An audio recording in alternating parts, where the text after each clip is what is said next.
Hello everyone, welcome to Zaref Game Dev. In this video, we are going to create the CircleRush game in Unity.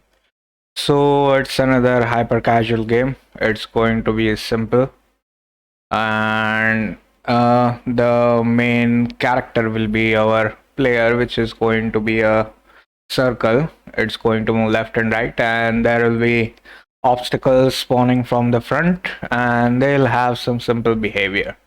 So it's a beginner game. If you want to follow along, you can get the assets from my GitHub link. So let's see what we have done for the startup.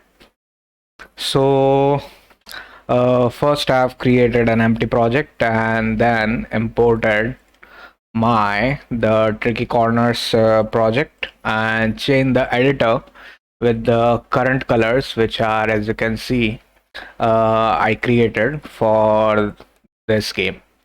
And if you want to see how the assets are imported, you can refer from the previous hyper casual games, and all you need is change the project build settings to Android and just import all the needed projects and disable warnings for the text mesh pro so it does not show any errors. And after that, restart the project. So if there are so many of the errors, sometimes there is an error for the bus compiler, so burst compiler, so it won't show up. So after that, all you need to do is see if the current game is working, which is the tricky corners. You can get it from the GitHub link. And it's another one hyper casual game where we move along this path, and there are like points to collect in between. And whenever we collect a point, there's a random chance that will move in the opposite direction. So everything's set up, there's no need to do anything. Now, first thing we are going to do is create our main menu. So for that, all we need to do is change the background to our dark color, so which is the darker one. And after that, we'll create all of our buttons to be the white color, and maybe our that different color, and similarly our title to be our color whatever we have chosen. And let's also change the in between colors to black or whatever this color was, so it doesn't look bad. And we'll change our sound also to similar. And all we need to do is change our starting text to call circle rush. And as we have done in all of the previous games, everything else is going to be similar. And I mean, everything else for the main menu is going to be similar. We have the audio manager and we have the main manager, and all the three buttons are going to perform similar tasks. There is our title text. You can have like some logo and background or whatever you like, but for this game, this is simple enough.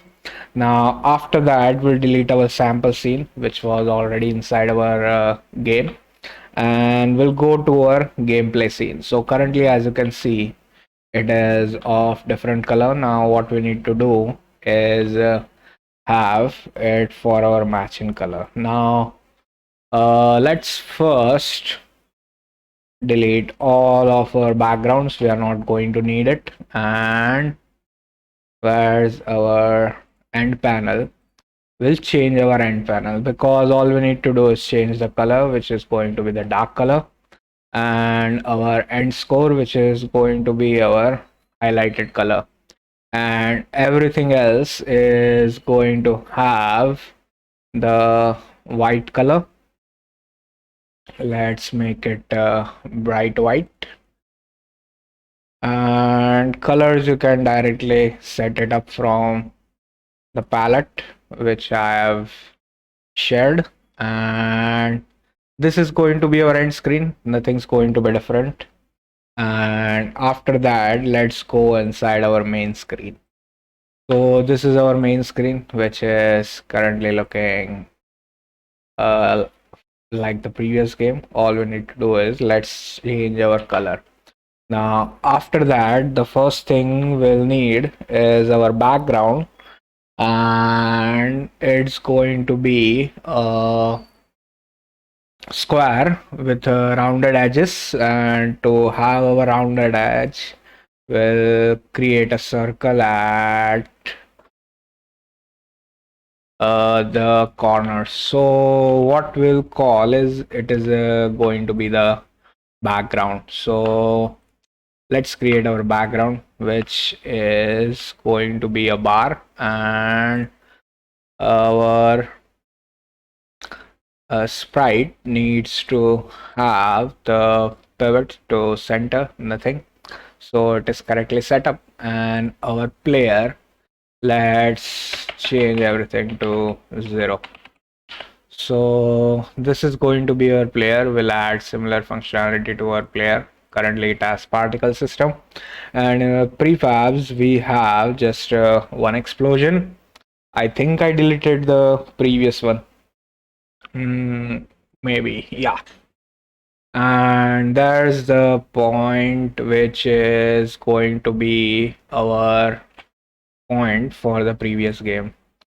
Now let's set up our explosion, cause only thing we need to change inside our explosion is the particle type, which is inside our bar.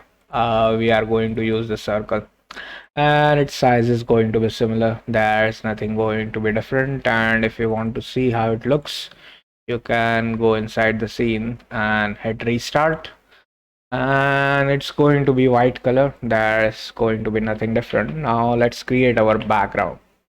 So first we'll create an empty and we'll call it bg. Its order in layer is going to be the most back one, which is the -5, and let's have the sprite to be the bar sprite, which is 1 pixel cross 1 pixel wide. And instead of simple, we'll make it sliced, and its size is going to be 8 cross 1. So it's going to look like that in our scene, and in our color we'll set it to 23747, so it looks like a background. And inside our background, let's duplicate this background and rename it to circle, and let's change the size to 1 cross 1, position it at 4, and instead of bar we change it to circle. It's going to show up as circle. Now after we have circle, we'll create the second circle, which is going to be just at -4. Everything's going to be similar, and instead of knob, we should use the circle because it's higher resolution. But and we have imported it. Now instead of knob, let's use the circle. So this is going to be our background, and similarly our players at the center. And after having our player, let's add functionality. First initial position for the player, the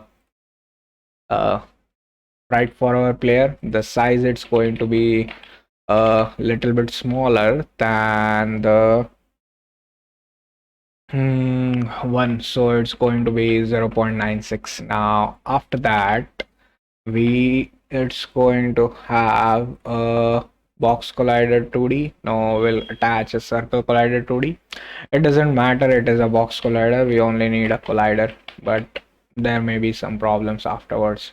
And it needs to be set to trigger. Let's move up and move up and move up. So our rigid body is going to have gravity scale of 0. There's no tags, and it's not going to have any particle systems, so it will be easier. Now this is our player, and currently let's delete our point. So this is our player, and first thing we'll create is movements for our player. So let's clean up our code and see we are able to move the player. And there are going to be some start animations which will create as a static function and will pass our game object or the transform, and it will return us. So this is our player, and we need to change the player script. Now let's start scripting. So our player currently has a left, so we'll create a direction and we'll have boundaries, which is the -4 and 4, and whenever it goes past that boundary we'll change the speed to -1, speed magnitude or whatever you want to call.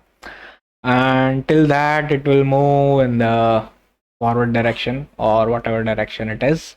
There'll be some speed, and that should be it for the movement. And it's going to have two events, not two events, two animations, which is going to be invoking the start and the starting scale. So it will grow, and when the game finishes it will like pop out. So let's go inside Visual Studio and we'll clean up our code a bit. So there is no code for our point, so we'll need to create code for our point, but we'll create it afterwards. First we will clean up our player code. So we'll just delete everything cause its logic is going to be different. We need to get everything from the start. And inside our game manager we don't need all the point prefab and our spawn position. And similarly we also won't need the spawn obstacle, and whenever we update the score it's not going to call the spawn obstacle. So end game is going to be similar, and when the game ends we are going to call the game over function, which is going to be a unity action. And when the game starts we'll call the game start action, which will tell the player to play that animation. So let's first code our player. So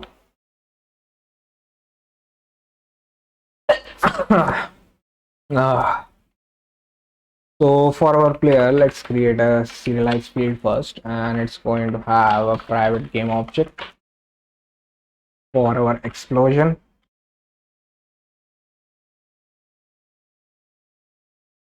And after that let's create a serialized field private vector 3 for the start position and the end position. And finally we have the start scale and the end scale. And after that we have serialized field private float for our start speed and our time to scale, which is just going to be around 0.2 200 milliseconds. And we'll create a private float speed, which is going to just set up the speed to be our start speed, so it will move in the right direction. And after that on enable and on disable we are going to have two events. So to use events we'll need to use using system, and let's create those two events. So to have those two events both of them need to be static, and we'll need to use the event keyword, and it's going to be of the type action. We are not going to pass any parameters, and both the events are going to be game started, and the next one is going to be the game ended. So these are our two events. Now both are static, so we can call it from directly by the game manager dot invoke by the name. And let's create a private void, and we'll create a game started here. and a private void game ended. And what we are going to do is game manager dot invoke, and not game manager dot game ended plus is equals to game ended, and game manager dot game started plus is equals to game started. So the game started is the event, and here our game started is the function. And similarly, we'll copy this to lines, and instead of subscribing, we'll unsubscribe. So plus, let's do the minus. And here inside our private void game start, what we are going to do is we'll start the coroutine, and similarly both are going to be static methods. And what we need to do is public static, and it's going to be of type enumerator, and we'll call it scale, and it needs to have a transform scale property and a vector 3 for the start scale and one more vector 3 for the end scale, and finally float for the time to finish. And what we'll do is first set our transform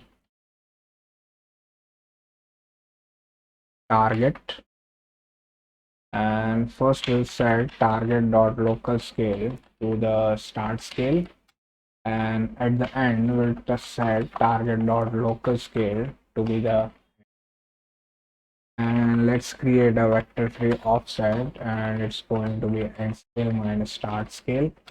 And before that we'll create a float time elapsed, which is going to be 0f, and our float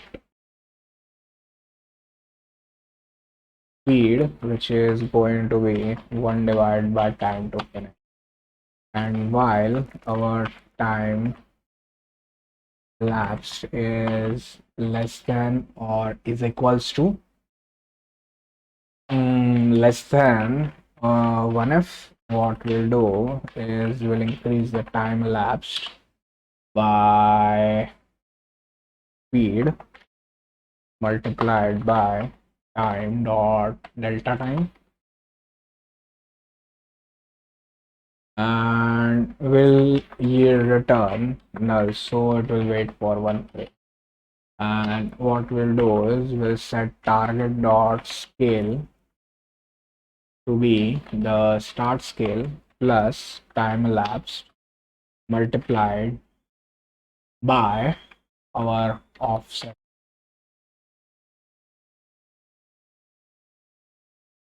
I think we didn't create, okay, it was created, but it was below.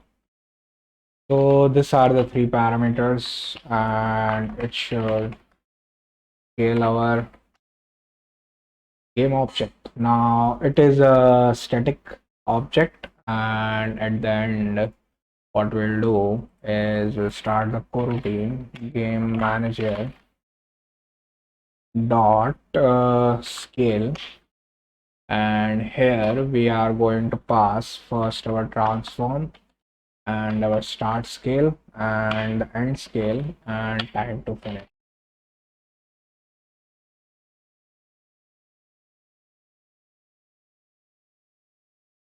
And we'll need to use underscore because there's an underscore, and here instead of time to finish we'll call it time to scale.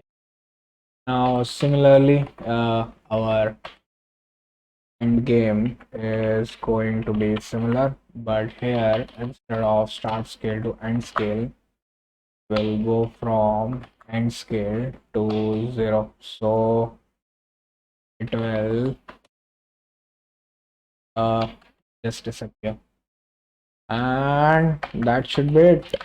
So whenever the game starts, it will start the scale up coroutine, and whenever the game ends, it will start the game end coroutine. Now this are going to be the to coroutines, and after that what we'll do is inside our update, first we'll do if input dot get mouse button down of 0, then we'll just multiply the speed by -1, so it will just change the speed direction. And after that, inside our fixed update, we will transform dot translate, and where we need to translate, so we are going to multiply by the speed multiplied by the time dot fixed delta time, and finally the direction is going to be our right direction. So it will set it up, and finally what we need to do is transform dot position dot x is greater than and post dot x, or our transform dot position dot x is less than start post dot x. Uh, we will just multiply the speed by -1f, so it will go in the opposite direction, and this should start our object moving. Now inside our game manager, when the game ends, at the beginning we'll invoke the game ended event, and when the game starts at the start, instead of the spawn obstacle, we will call the game started event. I mean, invoke it, and there should not be any problems. So our player script is perfectly set up, and let's go inside Unity, and we should have our player moving, and our player is going to be at the first ordinal layer of 1, and to see if it is moving or not, we'll need to play it from the main menu, and let's first play. So there are a couple of things the player we need to set up. So first let's go inside our gameplay, and there's nothing for our gameplay, but for our player it needs to have the starting position, which is a -4, ending position is a +4.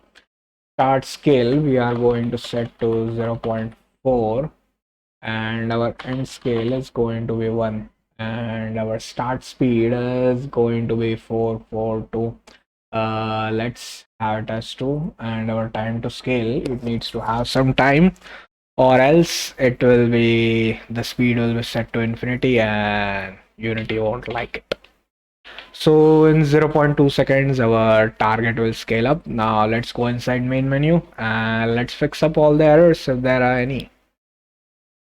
So as you can see, our player started at the starting position and it is having some problems going towards the left. So what is happening is uh it is moving towards the right, but again it is moving towards the left. So let's see what the error was. So we checked if it is less than our start post.x or it is greater than end post.x.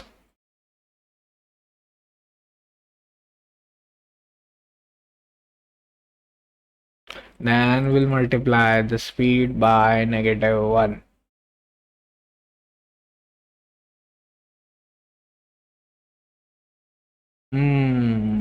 So what should be the error? Let's play once more and we'll see what we need to do.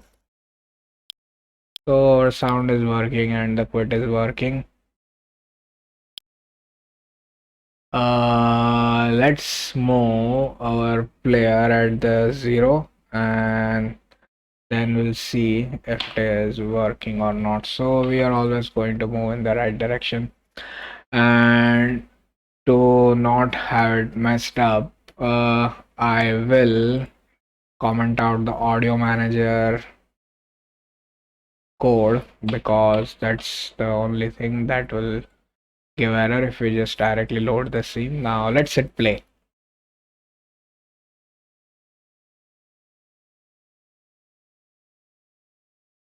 So it is moving left and it is moving right. There is some problems with the fixed update or the original logic. So let's go inside Visual Studio and let me see. So if our position dot x, where is our player, input dot get mouse button down or 0, so okay, it is fine. Our position dot x is greater than speed multiply is equals to -1 f speed multiply by time dot fixed delta time.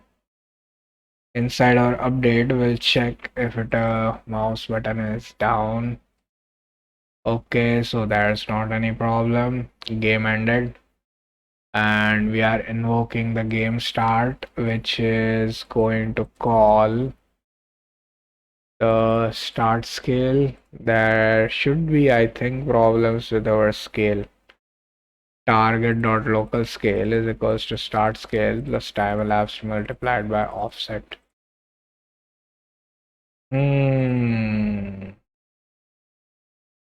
I don't know. Yeah, I got it. It's a static method and it will obviously create problems. So instead of having as a static method, what we will do is we'll copy it inside our player.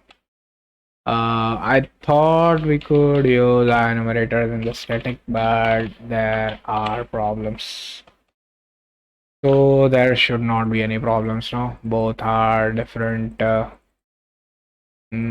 instances of that enumerator. And use, discard, add, and scale. Just leave as it is. So there's our target, and let's just have as it is. Now there should not be any problems. There should not be. So let's just position it at -4 and let's hit play. And why is this happening? Start poses. Oh, I got it. I got it. X position was -4 and the Y position was +4. And I think our enumerator goes to be deserved to be goes inside the game manager. So let's first check now if it doesn't show up any error. So the error was our X position was different. And as you can see, we are moving left and right, and instead of 4, let's make it 3.2 or maybe 2.5, whatever you like. And let's hit play.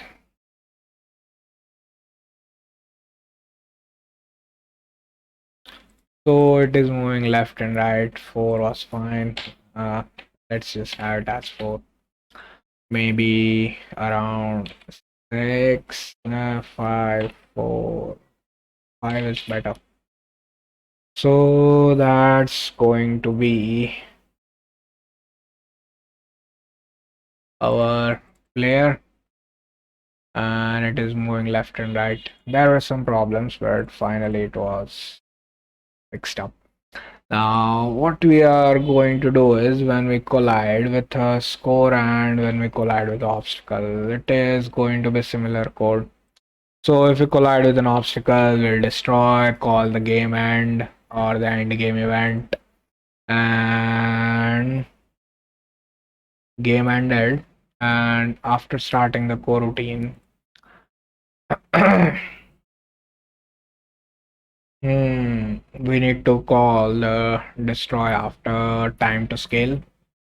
So we'll do that, and let's just call on trigger enter 2D, and if collision dot game object dot compare tag and our tag are inside our constant dot tags dot am I inside Visual Studio? Yes. So what would happen if we collide with an obstacle? So audio manager dot instance dot play sound. I mean, there is no need to instance, and we'll need to create a serialized field for all of our audio clips. So let's create a serialized field private audio clip, and we have our move clip, the point clip, and finally our when clip. Hmm. And we'll play our move. So I think we lost. So we'll play our loose clip sound. When move and point. I think it naming needs to be different. Move, lose, and win. So move, point, and we didn't win. We lose. So it's going to be our loose clip. And after playing that sound, which is going to be commented out, we need to directly check from the game manager. And let's copy this, and when we change the speed, we need to play our move clip sound and collision dot game object dot, I mean, why am I using collision dot compare tag, collision dot compare tag? It's a trigger, we can directly use the compare tag. If it is a collider, we'll need to constants dot tags, and we need our score tag. And if it collides, then we'll call the audio manager dot instance dot point play sound for our point clip, and we'll comment it out so it doesn't show errors. And what we are going to do when we collide with an obstacle, we'll call the game manager dot instance dot end game. We need to destroy our collision dot game object, and yeah, we'll directly destroy it. And we need to instantiate an collision. No, we won't destroy it. We'll instantiate an explosion prefab at transform dot position at quaternion dot identity, and we'll return. And if we collide with a score, we will call the game manager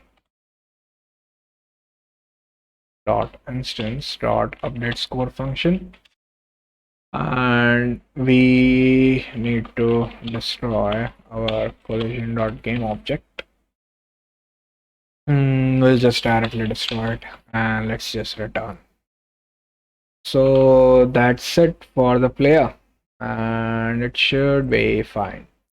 And when we scale down, so maybe we could have one more param.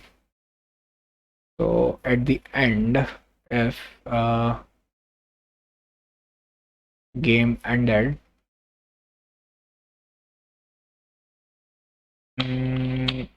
destroy game object after time to scale time. Uh, we could add additional parameter for our function which will take an action.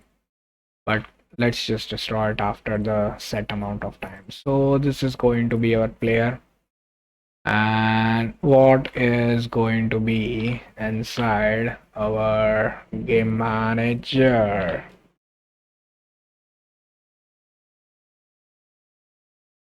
So our game manager is going to be similar, but we are going to have a serialized field for the private game object.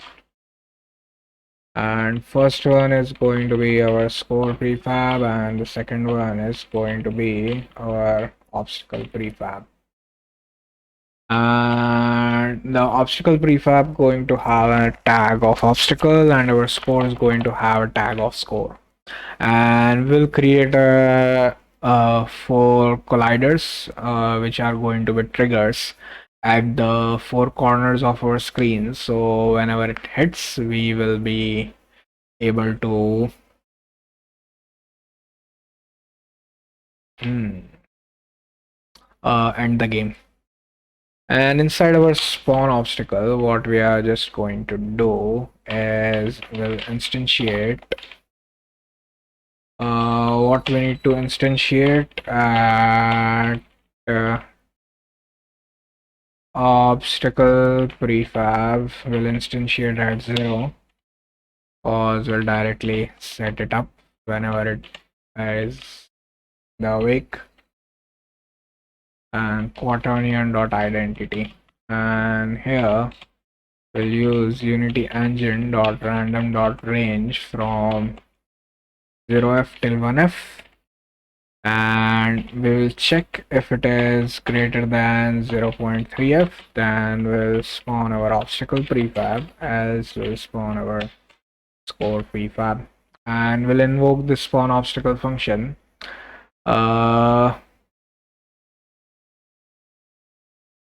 when our game starts. So instead of spawn obstacle, we will call invoke repeating, and we'll pass the name of, and we'll pass our spawn obstacle at the 0 and repeat rate of 1. So every 1 second it will spawn our obstacle, and our obstacle is just going to be a simple square.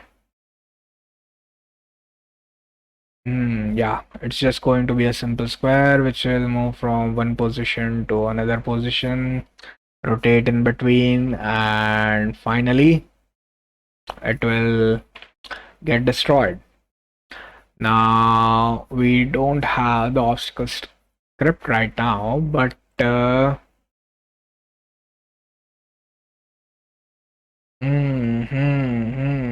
okay, so there were no obstacles here. And I think we need to change our location for our score, which is going to be at somewhat from the center, -5 and 2. And its color is going to be our greenish color. Everything else is going to be similar, and we'll push it a little bit more toward, little bit more down, -256, and we are good to go. And now what we need to do is create our first obstacle, which is going to be our default obstacle, and it is going to be a bar. So let's first create an empty, we'll call it obstacle, reset its transform, give it a tag of obstacle, add a sprite renderer, and have the sprite to be our bar sprite, make it sliced, set the size to 0.8 by 0.8. Order in layer is going to be higher, so we'll set it to 1. Add a box collider 2D, which is going to be a trigger, and I don't think we'll need a rigid body 2D, but it will need an obstacle script, and we'll just call it obstacle script. So ch script obs tacle obstacle, and we'll attach our obstacle script to our obstacle.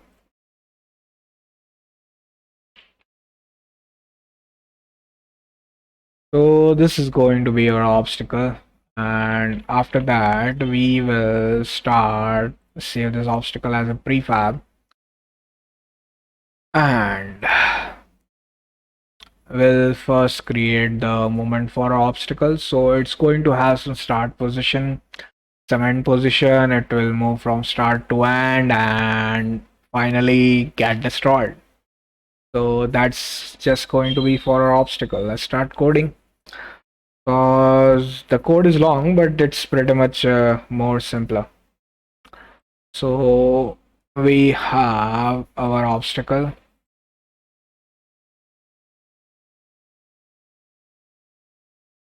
Well, it's my code.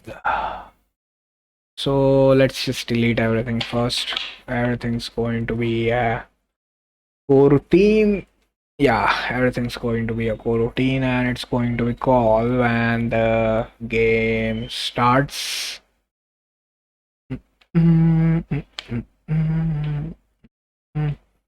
Let's create a serialized field, private float, and the first thing is going to be time to move, and finally time to scale. So whatever the distance may be, we are going to move in set amount of time. Private vector 3, start pose end, start pose top, and pose for the top, then our start pose for the bottom,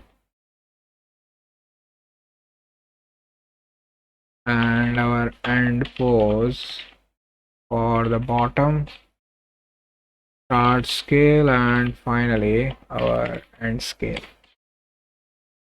So I think, yeah, it is going to be similar. And after that, inside our start, we will directly call the move coroutine, and on enable we will call the end coroutine, which is going to destroy it ahead of time. Yeah. So first things first, let's create an on enable and on disable,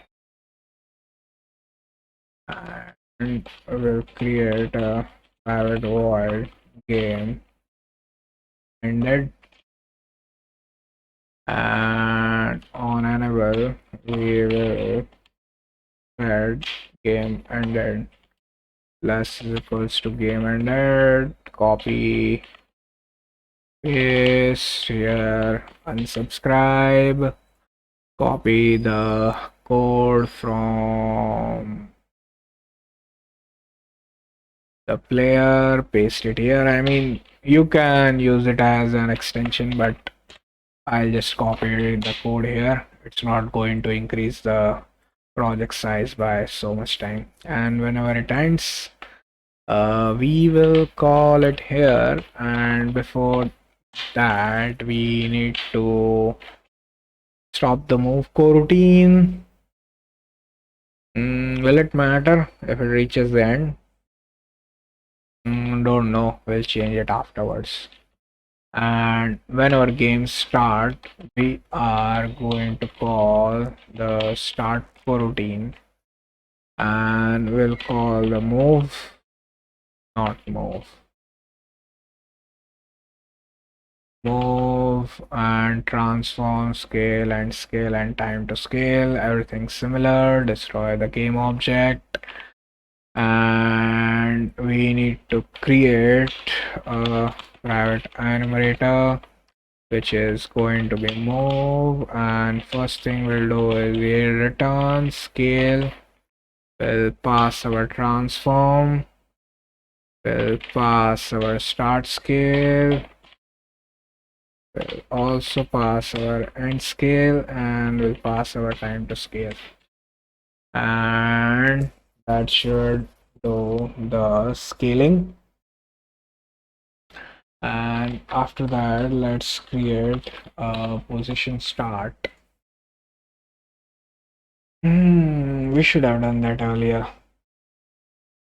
And it's going to be start pose stop plus random dot range from 0f till 1f, and we'll multiply by end pose stop minus start pose stop.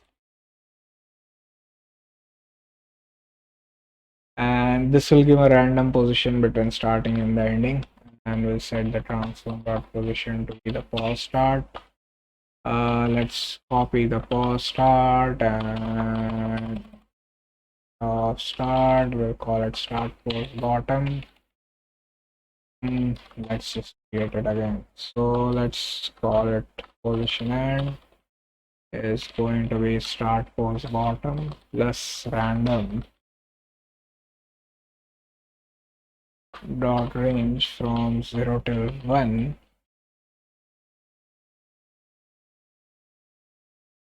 and we'll multiply by the end pose bottom minus start pose bottom, and we need to set the scale and the position. Transform dot position is equals quaternion, not quaternion. Transform dot rotation is equals to quaternion dot id.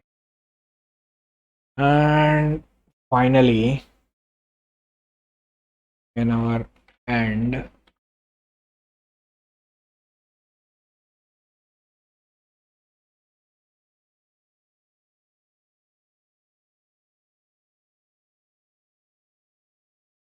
we'll destroy the game object, and here instead of start scale, we'll go from the end scale to 0.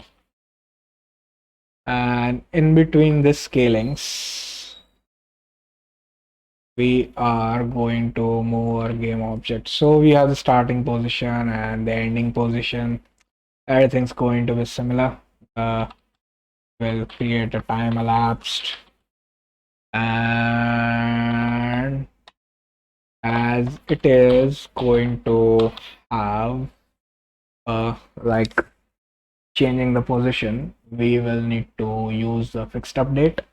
And to use fixed update inside a coroutine, we will need to use the yield return yield wait for fixed update, or else you will calculate it as a fixed update, but yield return new, it calculates inside the update function, so there may be problems. And let's calculate the offset, which is going to be vector 3, and it is going to be pause end minus pause start. And after that, let's create a quaternion and we'll call it start rotation, and it's going to be quaternion dot Euler of 0 0 0, and we'll copy this, and it's going to be end rotation of 0 0 360. So it will rotate one full scale, and instead of 0 0 60, let's set it as random dot range from 0f, random dot range from 0 till 2 equals to 0. Then we'll set it to 1 as -1, and finally 50% chance for multiplying by 1 and -1, and finally we'll multiply it by 180. So it will create a quaternion from start to end. And similarly, while our time elapsed is less than 1f, so yield return it's going to have yield dot transform dot set position and rotation, and yield, and here we need to pass yield return new wait for fixed update. Yield wait for fixed update. What was the code? Let's first set the position and the rotation. So our position is going to be start pause start plus time elapsed multiplied by offset, and our rotation is going to be quaternion dot lerp, and we run from the start rotation to the end rotation, and the value we are going to pass is the time elapsed. And there is a problem with the yield return wait for fixed update. I think let me check. Yield return new wait for fixed update. So that's how it is. Now if we don't pass yield return new wait for fixed update, it will wait for the next frame. So if you check it inside a low frame device, which is going to be always inside a mobile, inside the PC, the update uh, update is around 1 millisecond or 5 millisecond, because the games are simple and it runs for almost 500 to 1000 FPS, where it's not there is not much movement, physics movement. So, and if you change it inside to a mobile, it will be around 60 to 100 FPS, and there will be some errors. And what errors? Try to experience it yourself, and they are like, I don't want. Try to experience it yourself. So, and try to fix it and comment it below if you got any errors or building for the phone. So before setting the position, we'll need to increase the time elapsed by speed, which we didn't create it, but offset. Let's create the float speed, which is going to be 1 divided by time to move, and time plus is equals to speed multiplied by time dot its delta time. And after that, we need to increase the time elapsed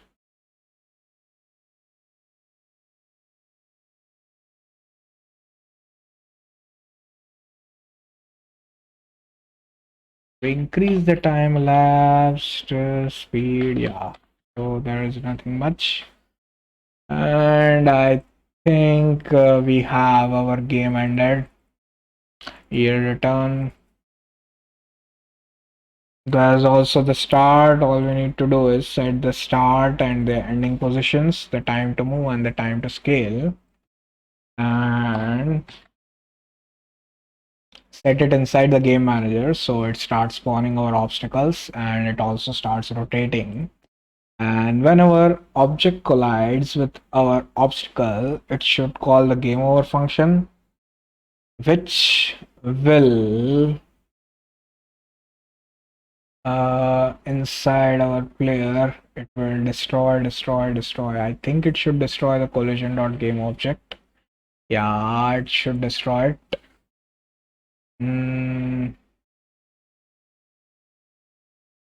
Yeah, let's have destroyed first, or it will cause problems.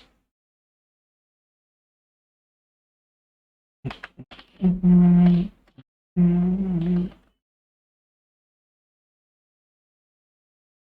manager dot instance. Yeah, let's just destroy it.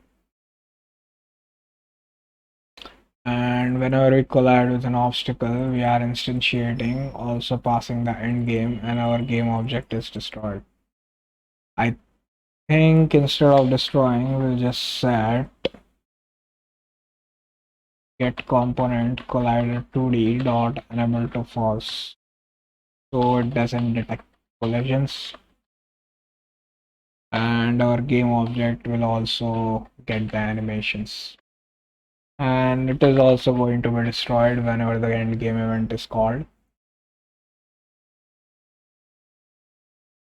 Yeah, that should be it. Now let's go inside Unity and let's set up our parameters for our obstacle, which is going to be time to move, 2 seconds, or you can, yeah, let's have 2 seconds. Time to scale again 0.2 seconds. Start post stop, which is going to be -4. And for the X position, let's see where it's already there.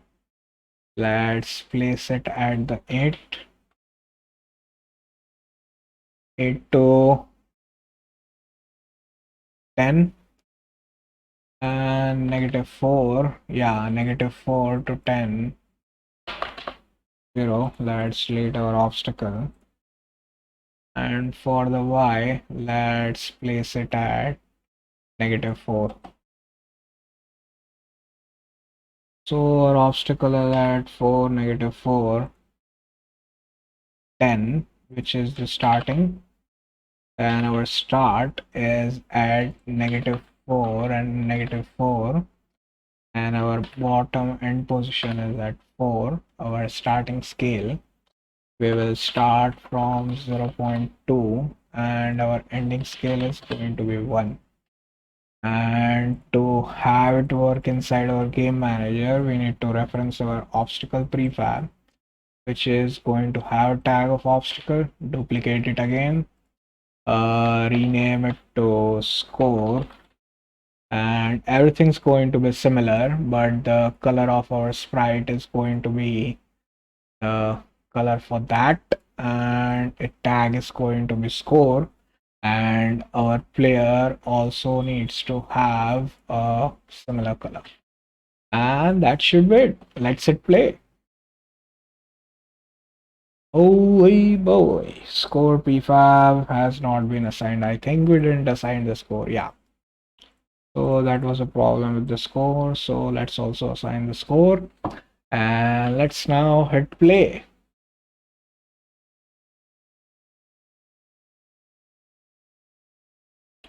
So there are not any problems, but I think our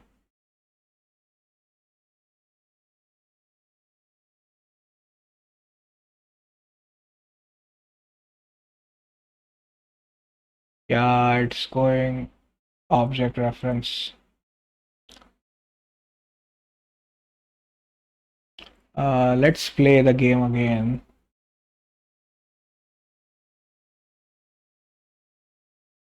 So there is object reference. Yeah, our move sound, there's some problem. So don't forget to clear all the errors. And let's hit play. It got destroyed, so it is working.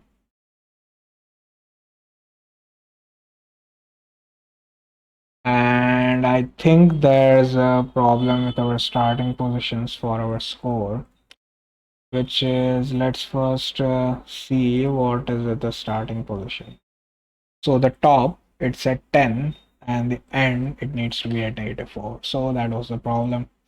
Similarly, this needs to be -4, and now everything should be fine. And everything is perfectly fine. The only thing that's remaining is setting up the audio manager, which we already added. And I think that should be it, the final touches, and we should be good to go. So to not have any errors, we'll start playing the game from the main menu. And let's hit play. This is our null audio clip. We have not added the audio clips, so our score is increasing. and there should be some sounds, but currently we don't have any sounds. And this is the end game. And because there were some problems with the audio clip, our end game event was not invoked. So it is a problem with our player because we don't have our clips attached. So let's attach first our loose clip, then update clip, which is the move clip, and no, move is the move and update is our point clip. Now our event should be working as our start event is also working. So let's hit play.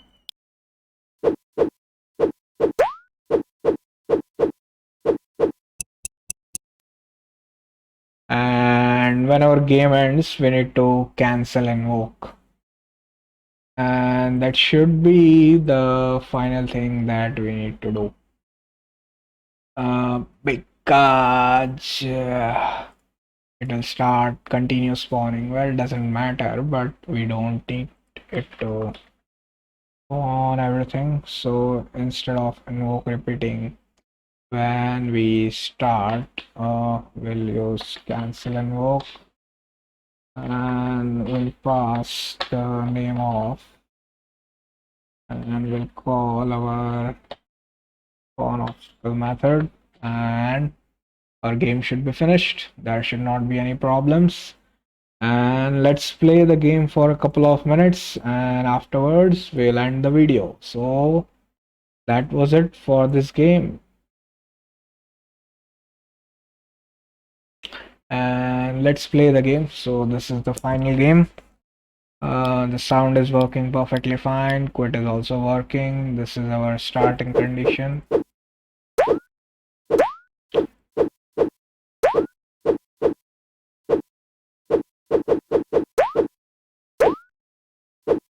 So currently, as you can see, the movement is a bit jittery. That's because our fix update is only 50 times a second. It is set to 0.02. So if we change the project settings for the time to 0.005, which should be inside the time, we should be able to get smoother movements. And let's hit play and let's see how our player looks right now. So as you can see, now it's perfectly smooth. The movements are perfectly fine. The objects are getting spawned, getting deleted. We are